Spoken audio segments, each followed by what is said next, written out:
Hello, witches. It's Strigabella. This is a continuing of the series I'm doing on incorporating probiotics into your practice. The last video was on kombucha, which I have been regularly drinking, and I decided to start making it at home because it's very, very expensive. It's like $3 a bottle. So the video I'm doing today is not something you're going to find at the grocery store. It is a basic recipe how to make wine and mead, which would have been used in ancient times as far as at the end of a ritual. Usually they would partake of some mead or wine, and at celebrations in ancient times, these were very common beverages for people. They're simple to make. They're a way of using up some product so it doesn't go bad, and so forth. So I'm really astonished to find out how easy some of this stuff is to make. We tend to think like things like that or something we can't do, or that it's going to be complicated, or that you need special materials that are going to cost you a lot of money to invest in. Not the case. So basically, to make mead, it's just water and honey. That's pretty much it. So for 2 pounds of honey, you're gonna get about 2 gallons of product. So 2 pounds of honey, you would need 2 gallons of water. So basically 1 pound to 1 pound, or 1 pound to 1 gallon, as far as the honey to water ratio. You're going to want to use the darkest, most full flavored honey. If you want to, you can use other, but for the best outcome as far as like getting a real hearty mead, it's the best of the full flavored dark honey is going to be awesome. It will ferment on its own as long as you have the raw, like real honey. But most of the honey available, I don't think, now that when you get stuff at grocery stores and everything, if you can't get that, it's going to be best and work best if you add a packet of yeast, the type, you can use champagne yeast or the type for wine. And then you just mix the water and the honey together, add the packet of yeast, put it in some jugs, and cap it. And that's it. In 2 weeks, you'll have some mead. I would probably make sure every so often that, if air needs to escape, open the bottles, check it, stir it a little, and so forth. And after 2 weeks, try it out, see how it tastes, and go from there. So the way the whole fermentation process works with probiotic stuff is that the sugar is what is feeding the bacteria. And so eventually at the end, it becomes alcoholic, and there's not as much sugar anymore left over because the bacteria ate it.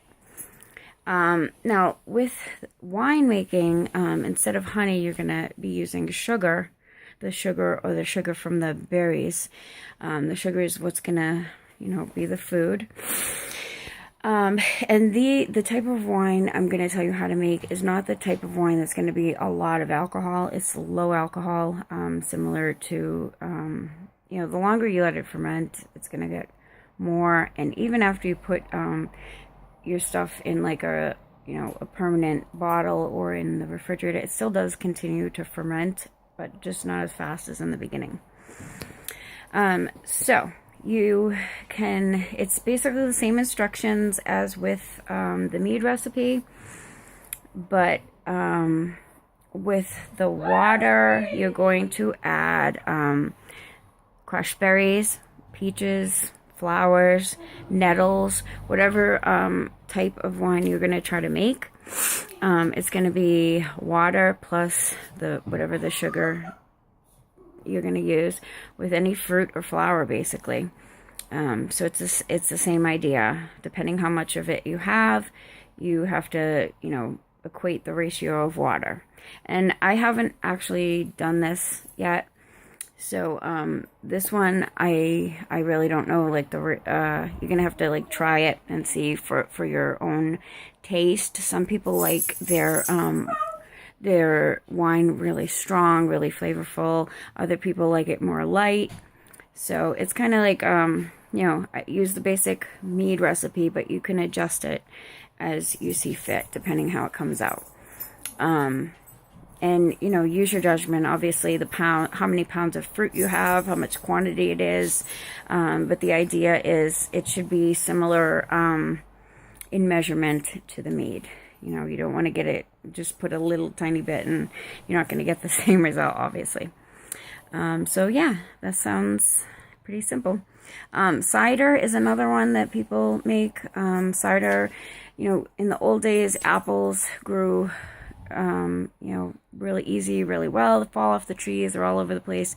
So in order to save them, the bruised and almost rotten or looking like they're not so great to eat apples, if they're left there on their own, you put them in a barrel, they're going to just ferment on their own basically and become cider anyway. So these are the directions that I'm going to give you. Is 10 to 20 pounds of apples. Let's see, 10 to 20 apples. Okay, so to make the mead yourself, you're going to want to crush it up the best way you can. There's several ways to do this. You can just leave them and let them get all mushy for a while and then peel off the skin and then smush it up like that. Or you can put it through a juicer. You can, after you put it through the juicer, the leftover part can be discarded. Otherwise, you can hand smash it. You can use whatever you want, mortar and pestle. It's a little bit messy with a mortar and pestle, but, same results. And then you strain out the pieces with a strainer. So you can add a yeast packet to it, but you don't have to. If you just crush it all up, 10 pounds of apples or 20 pounds of apples, depending how much you want to do at a time. After about a month, it becomes mead on its own, even without the packet. So the tartest apples are going to be the best, and at the end, after a month, sample it. And the idea is that there shouldn't be that sweetness left anymore. It should be very tart, very dry. And this is delicious, I'm telling you. Tart and dry, I absolutely love. So find the tartest apples, not the really sweet ones. A lot of people use just the apples that you wouldn't want to eat. There's some kind of apples that just, aren't really edible. And especially at the end of apple picking season, there's tons of apples. You might be able to purchase them from a farm really cheap, especially if they're all bruised up. But it'll make wonderful cider. And cider that comes out not very delicious, that you don't want to eat, you can also use this in as a vinegar. And maybe the next video I will make is on making your own vinegar. And with the vinegar thing, it's a great way to make some of these products. And if it's being stored in your fridge too long and it's gone, not bad to the point where you don't want to drink it, then it can be added, and you can continue a vinegar, using it and adding to it as like a continual process. The idea behind some of these things is like you're getting in the mind frame of the way old school witches and old school folk traditions regularly lived, and your mindset is on preserving the harvest, and it really gets you on that daily living the wheel, thinking ahead about the harvest, about feeding, about appreciating, about partaking in the fruits of your labor. And it really helps. I've started very small, in my practice. In the beginning, I didn't do very much. Most of the stuff I bought was just simple, few items.